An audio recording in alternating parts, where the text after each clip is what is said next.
Nice. Yeah, Yeah. that sounds great. Who was the last musician that blew you away? Probably a tough question. But... yeah, I mean, it kind of is. I mean, the last musician that blew me away. So I'm working on a project at the moment with the Royal Philharmonic Orchestra. Wow. And Okay. their lead violin player is pretty handy. Yeah. He leads the orchestra, and we were doing this recording session, and it was one of those things where, you know, in those situations, everything has to be done so quickly and so efficiently, and so, you know, you're hoping that what you've written in front of you, you're hoping that they read it and can just do it. And it was one of those moments where I was like, well, I know there's a bit coming up. I hope it goes the way I want it to. And he started playing, and it was just perfect. I was like, oh wow, this guy is proper. Yeah. But I'm blown away by all musicians all the time. Like, you know, the singer from Ginger, she's amazing. Oh, she's got some. Yeah. I love watching her videos, man. She blows my mind. I'd love to see them live. I haven't yet, but I have seen them myself. I bet they're sick, right? Really good. Very weirdly, there's only one small. I don't want to call it a critique because I've not done it, which is always it's like before you criticize anyone, maybe try it yourself first. But it was purely that it was such a well regimented show that there was very little between the songs. You know, it was like one song after the other, and there was a very I quite like a little bit rails, right? Yeah, and I quite like a bit of that sort of interaction a little more, and she did sort of chat a little bit, and there was a bit of, but yeah, it was so tight, and I imagine I've seen their videos, and watching their videos, I feel like they're all very highly trained musicians. I reckon there's degrees going on there, you know, if not regular session players who are doing that. You know, they strike me as that kind of band, and I think quite often those kind of bands they end up having the whole set on rails, you know. This is how we do it. We do it like this every time because this is the only way we can make it like that perfect, and that's what the fans want to see, you know.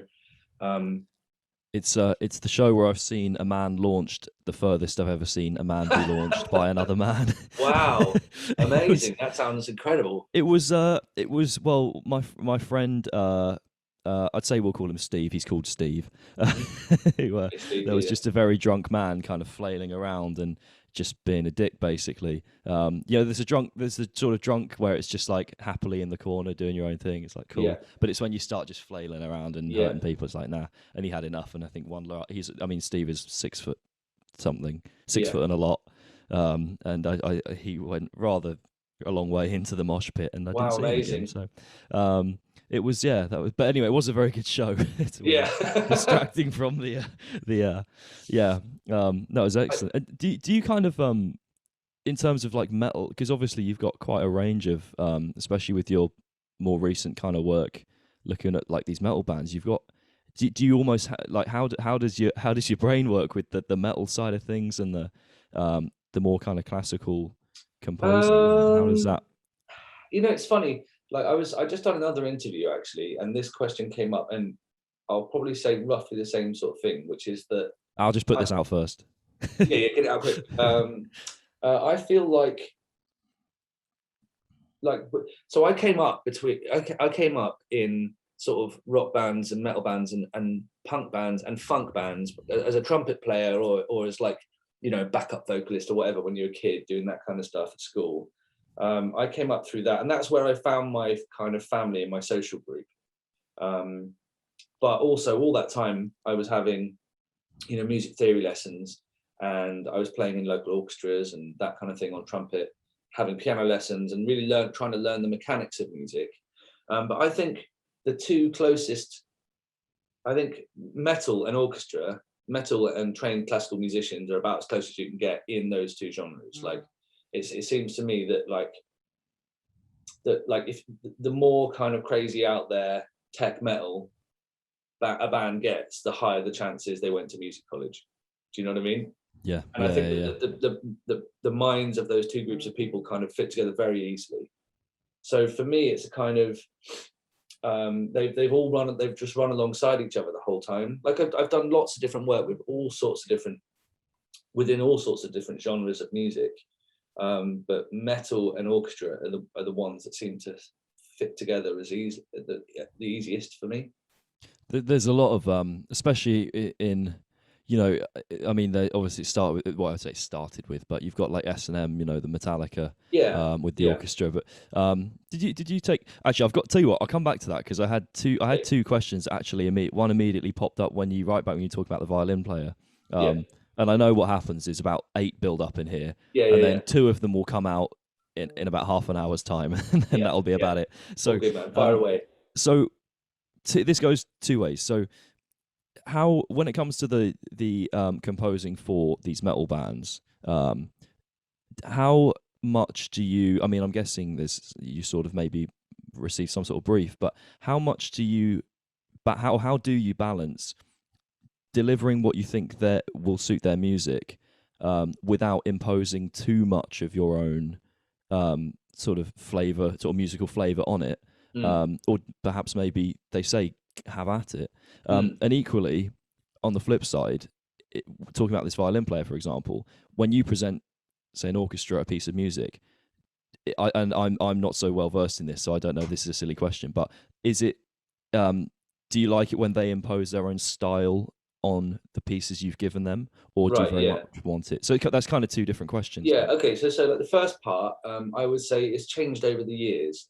So when I first started doing this kind of stuff, was very much smaller scale. I used to work.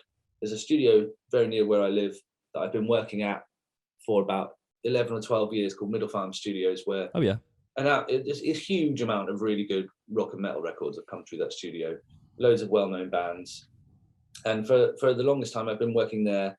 I was doing, like, if a band needed horns, I would write and play the horns. And then it got to the, if bands needed strings, we'd book a string quartet. In fact, the quartet that eventually turned into the Parallax Orchestra started off as a quartet there. And I would write the parts. So that was like, it started on a very small scale there. And at that point, I mean, I still have pretty good chops, I reckon, but at that point I was less trusted because, I was much younger and didn't have anything behind me to prove anything. So I just naturally just did what I was told more and more then. But then, like, now, as long, like, I feel like I've got a pretty good grasp on what is too far out and what's not too far out, So certainly with the last big record I did, which would have been the Abbey Road one,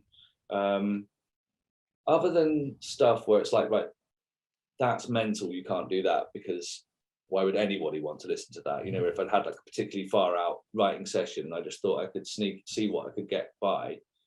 Other than that, I'm pretty much just allowed to do what I want now, because I think I've gotten to the point where I do have a voice as, like, I think if you put up a couple of songs that had orchestral arrangements behind them, and one was by me and one was by a different arranger, I think certain people will be able to pick which one was by me.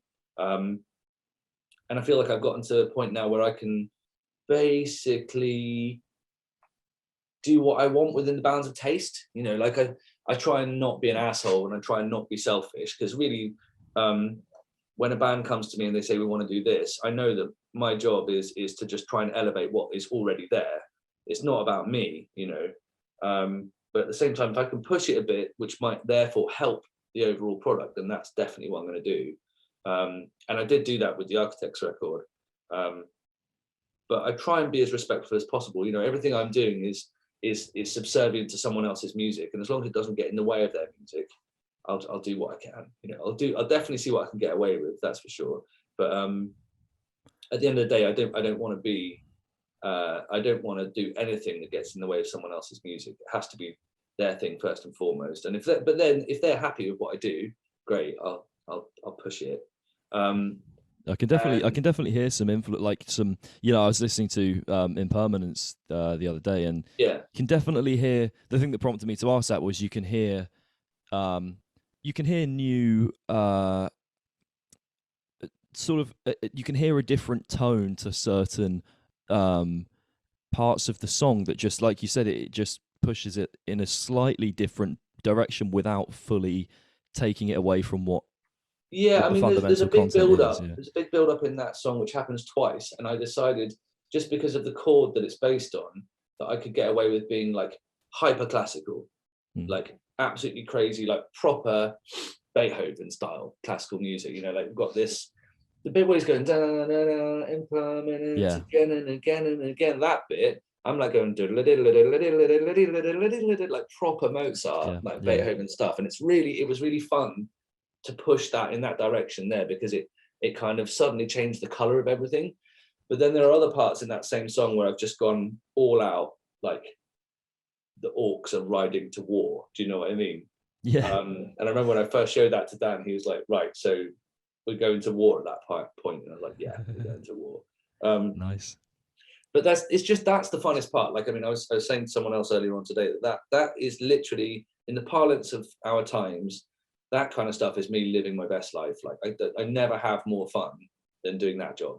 Like for me, that's, and weirdly, of all the things in my career, that's the thing. I suppose to say I find it, that's the thing I find easiest sounds wrong, but that's the. I don't think it sounds wrong at all. I think that's the thing I find most comfortable. That's when I feel most capable, is doing that kind of work. I think it's to answer the other part of your question, which was the other way around. Yeah, people imposing their so really that came first music for me, because I've been writing to commission since like 2003 as a composer. Like, you know, what I do now is a lot of orchestral arranging work. In fact, most of my career now is orchestral arranging, but for the longest time it was writing classical contemporary music to commission. So that was something that I was used to way before. And for example, on Saturday just gone, I was in Manchester at the Royal Northern College of Music, because I was hearing a performance, the second ever performance of my trombone concerto. So there's a trombone player called Peter Moore, who's a genius. He won BBC Young Musician of the Year when he was 12 years old. Wow. And I wrote this concerto for him when he was 16, which was 10 years ago. And I was working somewhere else. I think I was conducting somewhere, maybe Norway, and I missed the premiere. I couldn't get to the premiere, so I heard it properly for the first time on Saturday. That was my premiere. I finally got to hear this piece, and you know, it was a very complex piece of music. Like his part was complex, the soloist's part was complex, and then what was surrounding that was also incredibly complex. But there was a lot of room for them to make it their own piece of music. You know, like especially with composition, I think once you've sort of written it and sort of birthed it, so to speak, it doesn't really belong to you anymore, and that in itself is kind of a real thrill.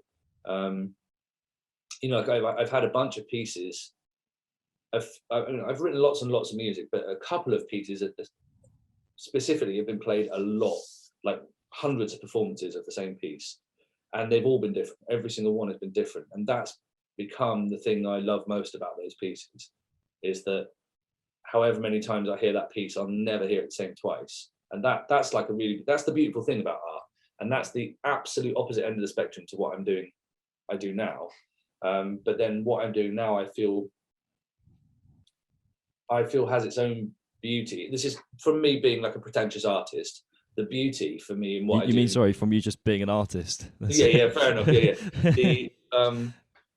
The beauty I find in what I do now is that it's much more of a giving thing. Like I feel like I've had a big turnaround in how I think about music over the last 18 months, and I feel like a lot of what I've done for a long time has been quite kind of selfishly artistic. It's like, right, this is my artistic statement, and you've all got to play it. Do you know what I mean? It's been like very prescriptive, and like, this is how I think art is.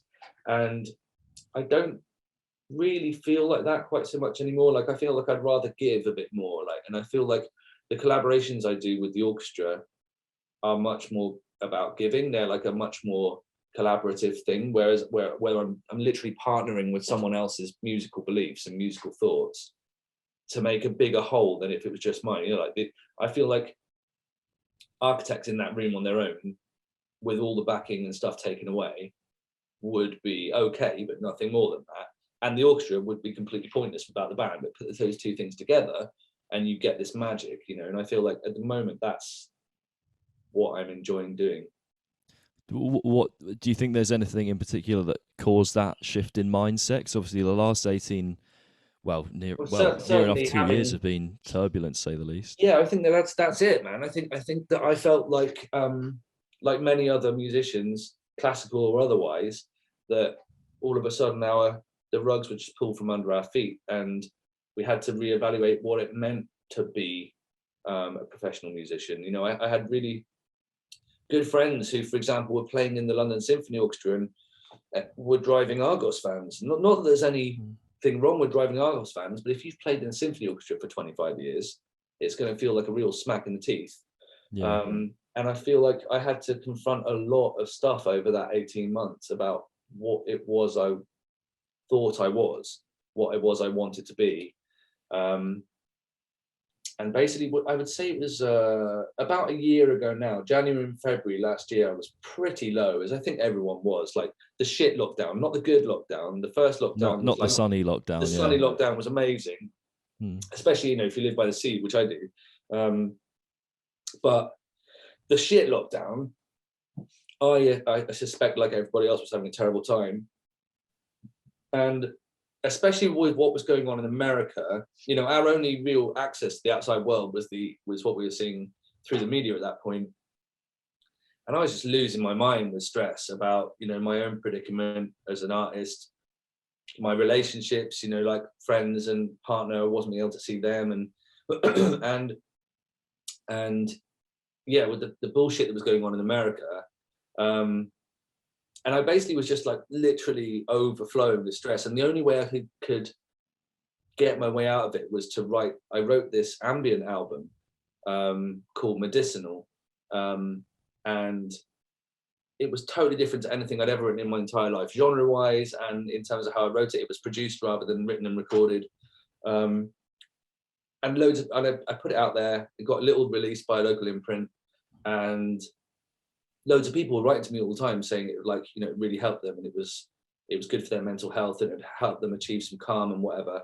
And, you know, from someone who literally spends a lot of their time writing strings for the heaviest metal bands there are in the country to writing like a really chill ambient record, that's kind of a fairly big switch up. But it was more that I felt like that was the first piece of composition I'd written that was truly an attempt to give rather than take. And I felt like that was what was needed more from artists and musicians and creatives at the time. Like, if I can't affect change in any other way, maybe I can help with music.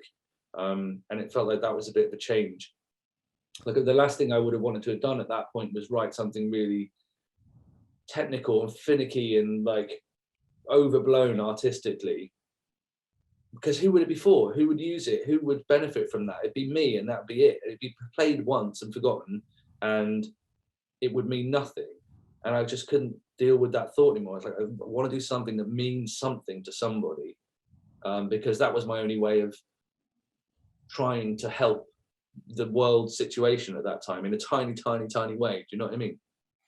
Yeah, I think it's very difficult, especially nowadays with the way the world is, that the nature of sort of this kind of fast food influencer kind of stuff. Yeah. It's very easy to put out something that is for yourself. You know, it's you put it out under the guise of check out my music, but I know there are a lot of people probably that put it out there. I'm not trying to be too critical of anyone in particular, but that put it out there as for the sake of essentially furthering their own career or furthering this, that, and the other. And it's just a consequence of the way the world is, isn't it? You know, you can't really get paid anything for putting your music on Spotify. Yeah, for sure, man. Likes your currency nowadays, really. Yeah, and it's difficult to avoid. If you're in a position where you are privileged to have a bit of a platform, which I am to a tiny degree, you know, like on the main player stage, I'm absolutely nobody, but sort of, I guess I've got a little bit of cred behind the scenes. I just felt like it was time for me to do something which at least attempted to be a bit selfless. Do you know what I mean? And, you know, the record was called Medicinal, and its sole purpose was to try and calm me down. And if it did the same for other people, that would definitely make me happy, you know. But I think it's such a weird time to be a musician, and that's why, like, you know, the Architects record that I made recently with the guys made me like, that was a really fulfilling experience, because they're good people and they write music about important things. And naming no other names, but definitely would be a band I've worked with a lot in the past. You know, they're getting famous through, you know, they're making money through TikTok, and I just think it's so fucking bullshit. Like, I just don't want to be part of that world, and I don't want to kind of do anything that feeds into making that world more important than it already is, which I feel is completely unimportant. But definitely, you know, huge rock bands are making money by collaborating with TikTok influencers, and I'm like, what the fuck would Kurt Cobain think about that? Do you know what I mean? It just bores me to tears, all that stuff. So, you know, to be partnering with a band who are writing records about about equality and consent and what it means to look after the planet, that's proper for me. You know, I'm going to lean into shit like that where I can. Yeah, I think it's kind of dangerous how you've taken, not you, but you know, the powers that be of sort of, you know, the way things are, have taken some of the most creative people and put them on a platform that asks for nothing but consistent content. Yeah, I mean, and it's like those two things. About that thing recently, the content thing. Ugh. Well, we're thinking about as a band, like what this is my band neatly displayed behind me. But we're thinking about like what content should we make, and I'm just thinking like, I didn't sign up for content, you know. Like, I think it's an irrelevance. I think it's a thing that's born of consistent 120, you know, 24/7 social media. It's not a reality that I think anybody really needs to, unless you're very good at it and you find a way of that actually genuinely increasing the listenership and understanding of your artistic vision, then I would just say fuck it. Like, I don't think people should be searching for ways to daily put out content. What does content even mean? You know, it's because it's such a vapid phrase. It really is. Your content is literally it's like space. It's just filling space, isn't it? It's not really. It's not. There's nothing. It's not positive content. It's not musical content. It's just content a lot of the time. Yeah, and the very phrase sets my like. Yeah. Ugh, I hate it. Like, I just don't think that's where we should be as musicians. I don't think we should be pandering to that. I mean, maybe I'm old now and like I don't understand the kind of new wave of what's happening, but I just don't think it's going to lead to anywhere good, man. You know, attention spans are getting shorter and shorter. Like, understanding of like albums and now even singles as a kind of vehicle for art is becoming lost, and I just think fuck content, man. that's a if we could have something to introduce this all with, that might be a good one. Fuck content. Yeah, so hopefully, I'm hoping this chat delves beyond the level of content. I like to think. No, this isn't content. Yeah, exactly.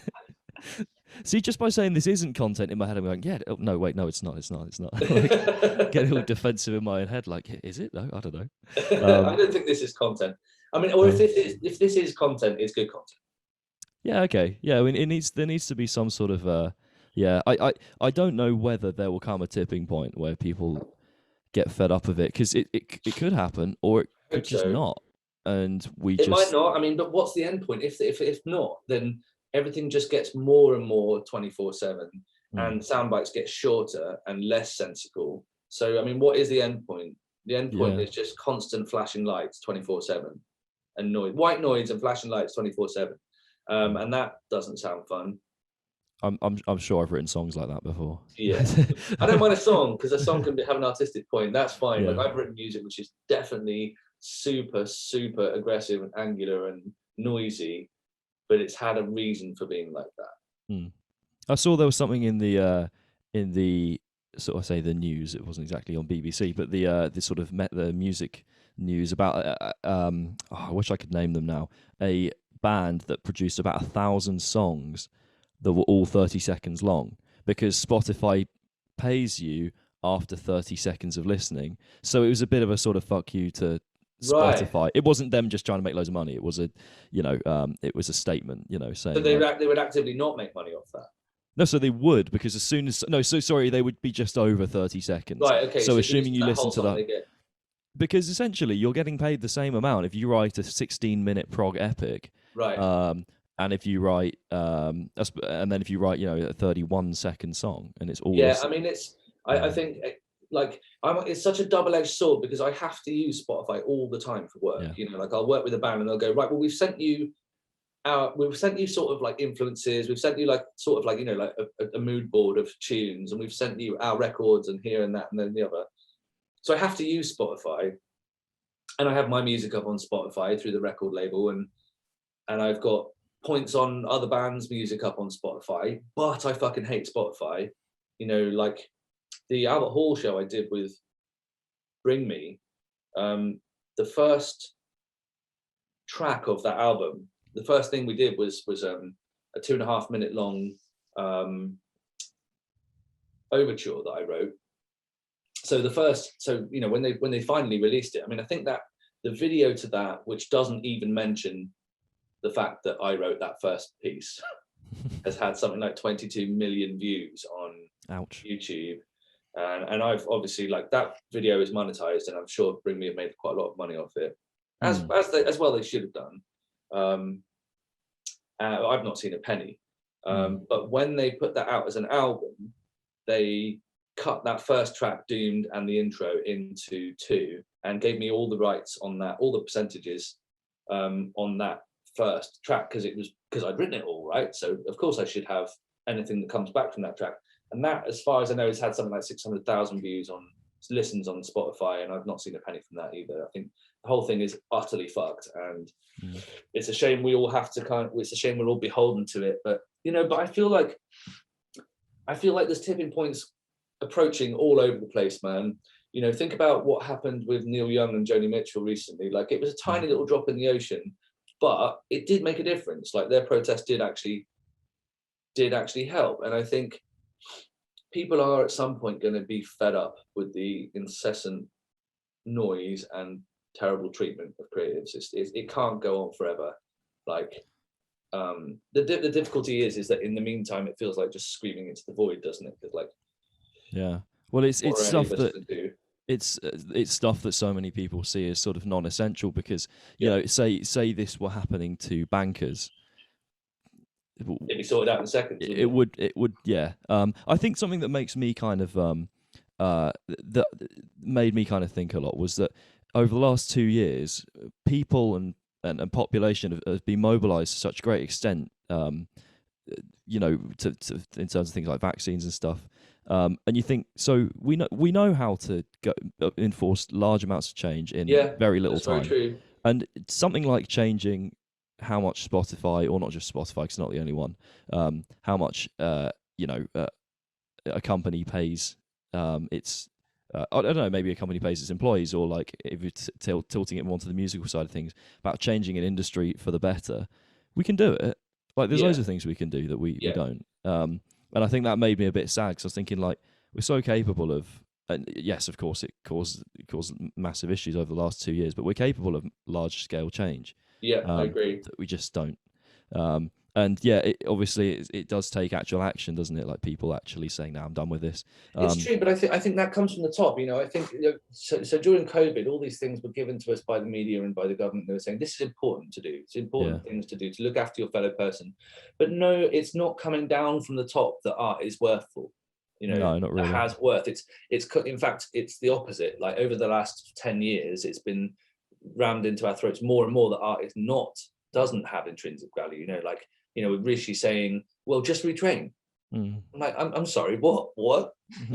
This is all I've done for 30 years. How do I retrain? You know, and I think I don't know when change will come, but I think people are just, there's going to be a V for Vendetta moment, and everyone's going to go, I'm fucking done with this.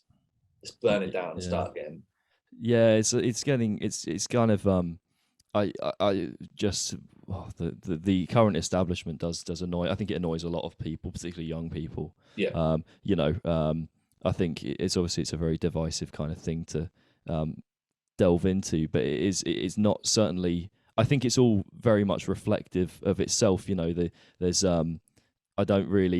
I'm not a fan of Spotify and all of these establishments, but it seems to appear in that manner in any industry you go to in some way. There'll be a Spotify in whatever industry you're part of, for sure. Yeah. I think that is, but you know, that's it. We're in late stage capitalism, man. Which is why I think, and it's done my head in for years, you know, because I'm 40 now, so I've seen change happen since I was a student in the early 2000s. I've seen the country change, and I've seen political systems change, and I sort of feel like that's why it's important now. Like, I know I can't affect change on a national and international level, but probably even local level. But I can do things in my to help spread goodness into my immediacy. Do you know what I mean? And I think if that's all people can do, if everyone did that, shit would change. Do you know what I mean? I think we obviously do need people to help us change things on a global, a national level, and therefore global. But I think until everybody I think the problem has become that everything is now you-centric. Like, this is all about you. Give yourself time. You deserve this. And whilst it is important to look after yourself, I feel like, you know, no. It's about us. It's about we. And that's where I feel like I'm trying to take my music more in that direction. Like, whether it's the people I collaborate with and whether I think that they're valid, whether they kind of fit that brief, or whether it's the things I produce myself or the decisions I make musically. Like, that's where I'm trying to go, because otherwise I feel like, what's the point, you know? Like, I want to try and do something that is good, both artistically and philosophically. Well, you want to. It's kind of one of those things where they say, you know, sort of if you were to go skip ahead to your own sort of funeral, how would you be remembered? And it's not just about being remembered for, I want to be proud of this. It's you want to be remembered because you want people to have a positive. You want to have a positive view of you, but not for the wrong reasons. Not just because, like, oh, he earned loads of money and he was great. Yeah. You want them to have good memories of you, and in the more musical sense, that might be you want people to remember the positive musical contributions you made. I mean, like, I can't tell you what it means to me when people write to me and say something about something they've heard. You know, like it's slowed down now, but I still probably a couple of times a week get an email or an Instagram DM or something from an Architects fan who, or an Alter Bridge fan who was perhaps going through a hard time, and then that album, those performances meant a lot to them, and you know, they thanked me for my work on it. And I was just a tiny part in that whole thing. But that means everything, hearing that. Do you know what I mean? That's what I want to do. I want to do things that mean something to people and that help people. But at the same time, you know, I have to pick my battles, because I still need to pay. I need to pay my rent, you know, and in a world where that's getting harder and harder, I still have to be, you know, I still have to have hustle. I still have to have game, and I hate having hustle and having game. It's not inherently linked to creativity, I don't think. No, it's not. No, but you do have to have it. And you know, there are things coming up in my career which are definitely not the way I saw things going. I'm totally fine with it. As a musician, I'm always having to reevaluate what my career means and what my goals are and what my direction is, you know, like, yeah. The first on a more positive spin, the first online community that I've discovered, and it's probably not the only one, but that I think could be positive for creatives, that was sort of introduced to me, or sort of I was encouraged to participate in by a friend, was actually Twitch. You know, the live stream. I know very little about Twitch. Well, because, so for example, I play guitar, and all I want to do is sit down every day, write songs, go play them. That's all I want to do. I'm, you know, saying that, I love doing this, and if this is part of that world, you know, to me. But if someone said to me, you can get paid, you know, a comfortable amount, you can sit down for your 8-hour day, whatever your work day is, write songs, be creative, don't have to worry about content, and then, you know, you'll go on a few tours, you play every weekend, whatever. That would be me. Like, I've just done. Like, I'm happy. And I think with the good thing with Twitch is I can sit down, and I've got about 130 followers or something like that. It's no large amount, but it's more than nothing, you know. I can sit down. If I could build that to a certain point, you know, people make a lot of money out of it. Right. But actually, I was thinking, if I can sit there, and the people do it with video games and stuff a lot of the time, but if I can sit there and write music, and it's funny, sometimes people just go, I just get a random chat message from someone going like, oh, you should play that chord. I'm like, oh, hello. Like, how are you? It's kind of almost like, imagine you sat on your sofa writing or playing, and then someone just walks into your living room and goes, oh, that sounds cool, and just sits down and watches. Whoa. And it's kind of cool. It's weird, but because obviously there's no face there, you don't see it, so it's not so off-putting. So if you're comfortable, I've had a few people suggest that I do that, that I use Twitch. I wouldn't know how on earth. I mean, I could get over the technical challenges, how to start doing that. Yeah. But I certainly wouldn't know. I don't think anything I do is even remotely interesting to anyone but me until it's finished.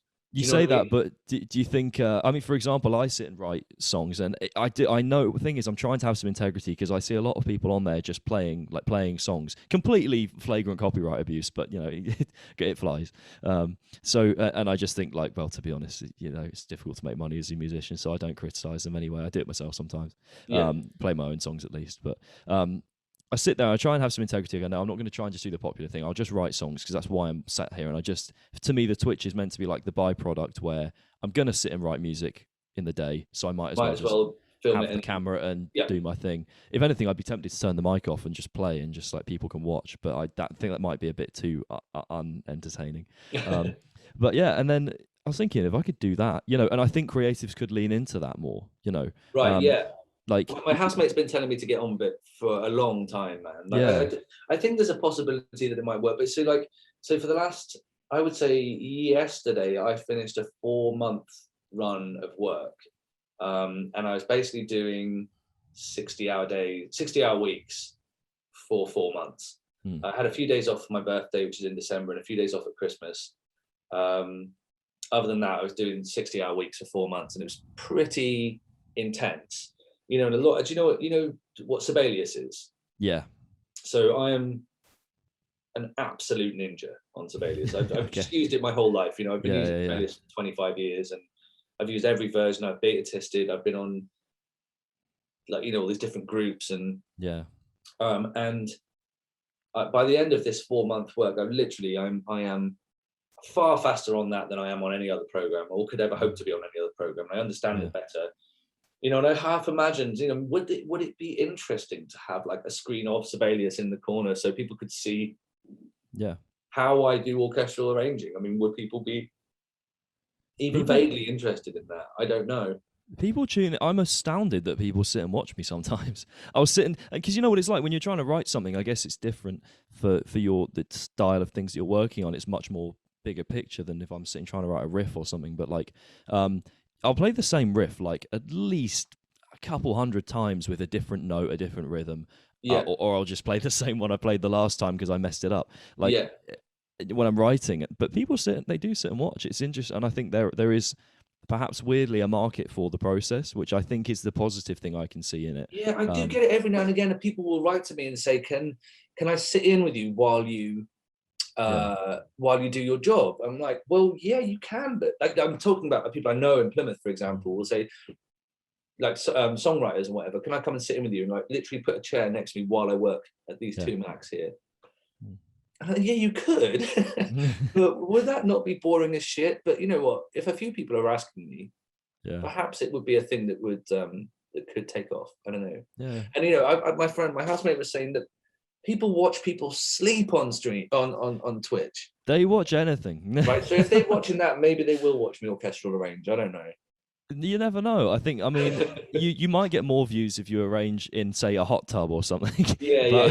It might not be conducive to. Well, I might have a mad gig coming up soon. So I've been doing this. The gig that's taken the last 3.5 months of my life was I've just done a brand new orchestral arrangement of the entire of Tubular Bells by Mike Oldfield. Oh, okay. Which is, I mean, who doesn't know that record? Who doesn't know at least a bit of that record? Yeah. Plus about another 40 minutes of Mike Oldfield music. So that's in its entirety like 92 minutes of music, something like that. So that was just so much to do because there's no scores to anything. So that's me transcribing everything I can hear on the original record by ear, and then placing an orchestra around that. So that's like just absurd amounts of work. It's the hardest and longest hours I've ever done in my life. And that's what I've been doing with the Philharmonic, where I was saying that guy played the part so beautifully. Yeah. Off the back of that, there is a chance that I'm going to be doing a double album of Bowie reimaginings for symphony orchestra. Perhaps people would like to watch me do that. I reckon so, and it's not like you've picked an unpopular. Yeah, right. You know, you're not gone niche there. I wouldn't say. You know, so yeah. I mean, you never know. I'm not trying to sort of. I suppose I am trying to encourage it in some way, because I think it's something where I see a little bit of room for you can do your thing, because it's a bit like, you know, the internet before it was around. You never know how many people have the same interests as you, because you can't just type in that group, or you know. Whereas nowadays, like, you know, you have tags on your stream like metal music or whatever, and people just search for metal music and they find me at some point, probably quite far down the list as of right now. But it's I see some potential positivity there. Well, I tell you what, then. So let's make a little gentleman's agreement here. So if I get the Bowie gig, I'll call you and we'll talk about how to. I can help you get started on how to use Twitch to make that even more of a thing. Yeah, because like I'm sure people would tune in on that, and it's an interesting. I think putting a more positive spin on things, because it's not content; it's immediate. You're there. You can be more content about it. You know, you could turn out a load of garbage, but like, I think people are there. It's a bit like podcasts and stuff. People want to hear. I think there is a bit of a flip where people actually want to hear the workings and the full unedited whatever it is. I mean, I definitely wouldn't be against somebody seeing my process. Yeah. You know, there would have been a time when I was younger, when I was like writing more contemporary music, where the idea of someone seeing my process would be just the absolute worst thing in the world. There's mistakes all the way, isn't there? Yeah. So, but now I'll be like, well, this is just how I work. I don't care what anyone thinks about that. That is, you know, I work how I work, and it's led me to where I am. So if people want to watch me do that, I reckon I could get down with that. I reckon so. Do you find this is something I thought, but I was initially thinking might be a good initial question, but actually it fits quite nicely here. Do you think, as a composer, I don't actually know how to phrase this question entirely. I'm just going to hope you know kind of what I'm asking.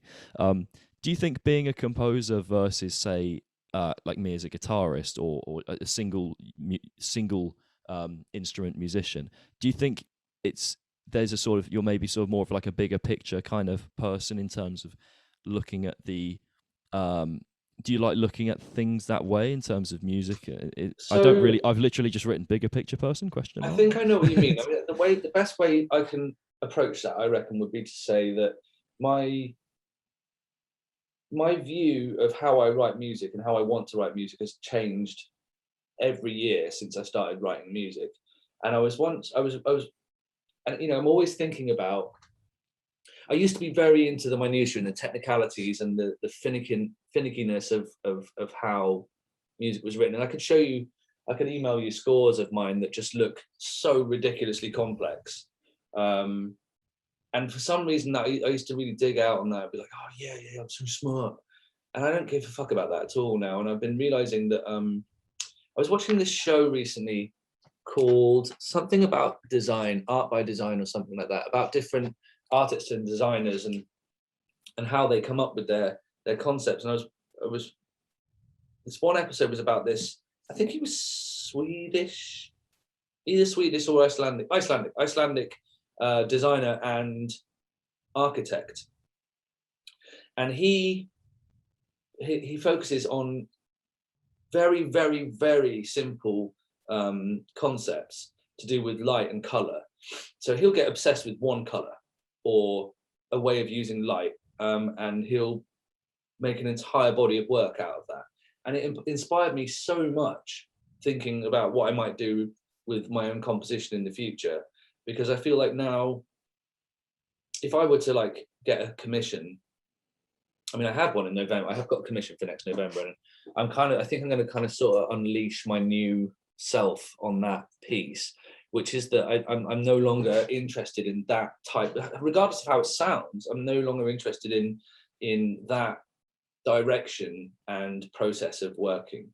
So now I want to focus on big brushstrokes, like the light, color, and movement, and that's it. And you know, how I can describe those most efficiently in art without getting bogged down in the minutiae of composition. I think, because who's that? It doesn't mean anything to anybody. Like, nobody really cares about it. That's the kind of music that only matters to other composers. And I think that the most important art is made for people. And I feel like that's become a thing in my head now. Like, I'm much more interested in, like you say, the bigger picture, like trying to use bigger brushstrokes and be more efficient in that way, so that the art can mean more to more people. I think, yeah, go on, sorry. I was just going to say, I think that's why it's probably a very generic composer reference, but I think that's probably why someone like Hans Zimmer is so popular, because if you listen to like the theme in Interstellar, it's amazing. It's just brilliant. Yeah, and it's just the main theme is just this sort of, it goes off this pedal tone, and it kind of just, it's just this melody that sort of bounces off of that, and you hear the kind of the harmony change around it. But it is simple. You know, I could probably hum the whole thing, and I can hear, although maybe I couldn't necessarily remember it, I could hear where the chord changes come in. But who's the better composer, him or John Williams? I think the difference to me is I think John Williams is more they're more, I'm trying to think of the way to phrase this. To me, Hans Zimmer creates more of like a mood, whereas John Williams creates more of a song almost. So like that's how I kind of maybe hear it, in that Hans Zimmer's pieces, I ironically, after what I just said, contradicting myself, they're not as sort of hummable as maybe some John Williams stuff. I would agree with that. I mean, I think if they were painters, Hans Zimmer would be a brilliant impressionist. And John Williams would be a portrait artist. But I'm glad you didn't actually name any artist names there, because you would have totally lost me. I'm glad, I'm glad you went with more generic terms there and I actually understood them, because otherwise. I see what you're saying. Like, but I think about John Williams a lot. I think John Williams is the greatest film composer to ever live, and probably to ever have lived. You know, certainly the best melodist. You know, I can sing you 2 notes and you'll know what film I'm talking about. It's so impressive what he's done. But I mean, I suppose I'm thinking even more wide than that. In terms of, like, I think minimalism and post-minimalism in its entirety pretty much have been played out now. But the ideas are still there. You know, about trying to take the smallest amount of material, make it into the biggest possible statement. Which has been a constant throughout music. You know, like da da da da, ba ba ba ba. That's one phrase, and the entire first movement of the symphony is built out of it. And then you have fast forward to things like music for 18 musicians, and you have just one idea, which is that a phrase elongates by this much before it changes, and that's a whole piece of music built out of that. And I feel like those are the sorts of I feel like I'd lost my way by getting bogged down in minutiae, and actually the most important music is just about the simplest things.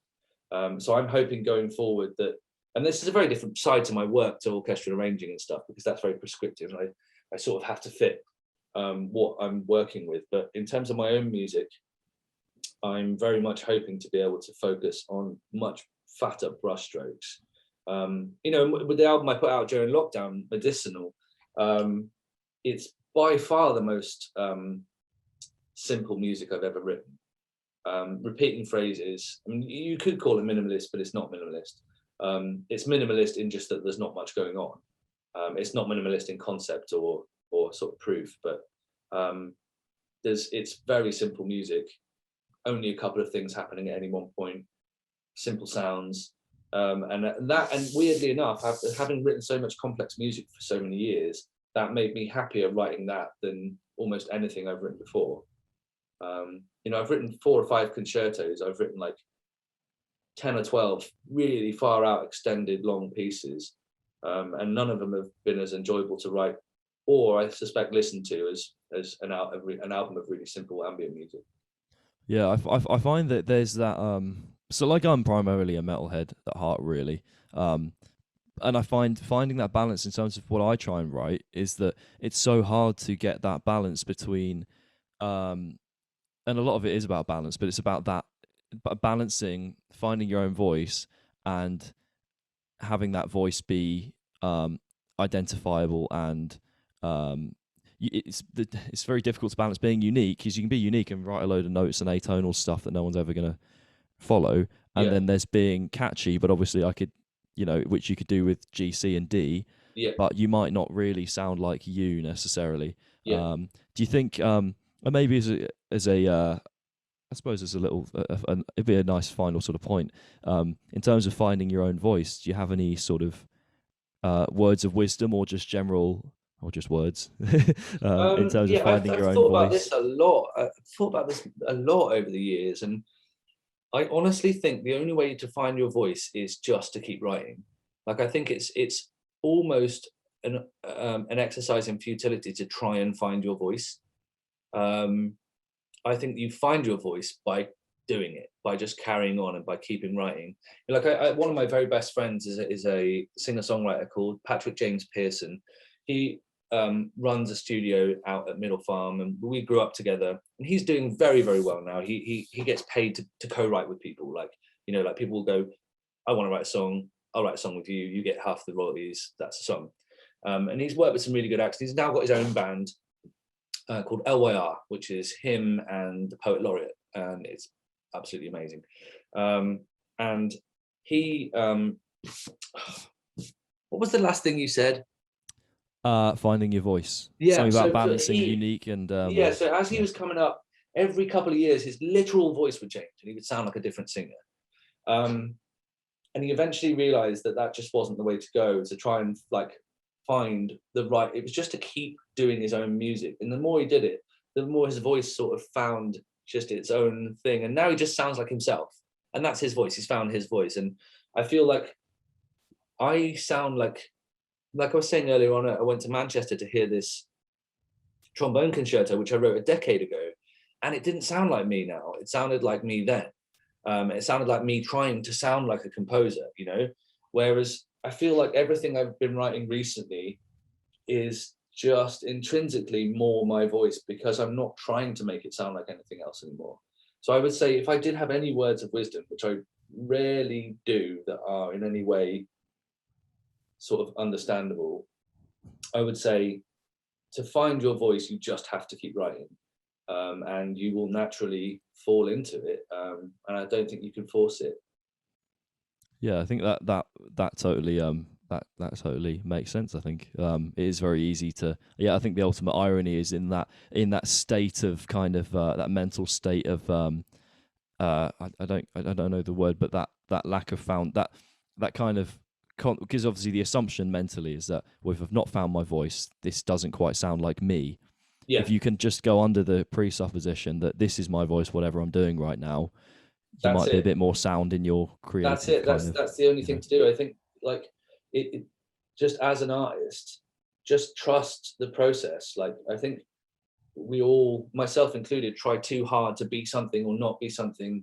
And I do it all the time. I get moved by artists, and then I've realized that the music I'm writing is sounding like them. Like, I've got to stop writing songs that sound like Radiohead. But it's natural. It would make for a very depressing writing process, in all fairness. So you need a bit of balance there. Yeah, and but I do think it's like letting go and trusting yourself is the only way these things are going to work themselves out. I mean, certainly for me, that's how it's gone. Wicked. Well, I think that's a good place to a good note to end on. Yeah. I think that would be. I think that kind of sums up quite nicely. Just sort of trusting your own process. It eliminates the content problem. Not eliminates, but it might help guide people in that right direction. Yeah, I agree.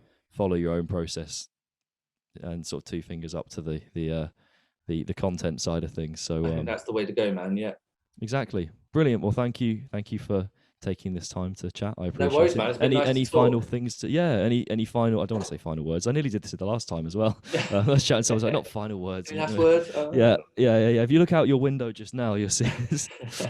No, there's anything you want to plug or sort of tell the world? Keep your eyes out, man. I don't really have anything that, like, because I've literally just come off the back of 4 months of work, and I'm kind of going into sort of C3PO low power mode for a week or two. So I'm not really in the kind of plugging mood, but that's all right.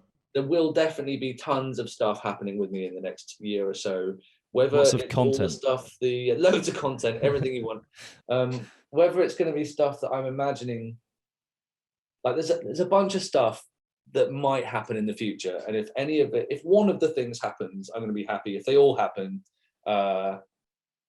yeah, there's a possibility of a gig with Sabbath. That's all I'm saying. Oh, really? Yeah, and I'm going to leave that right there. And if I get any more information, I'll let you know. Brilliant, excellent. Well, thank you again, and you're welcome, man. Yeah, thank you. See you later. Take it easy.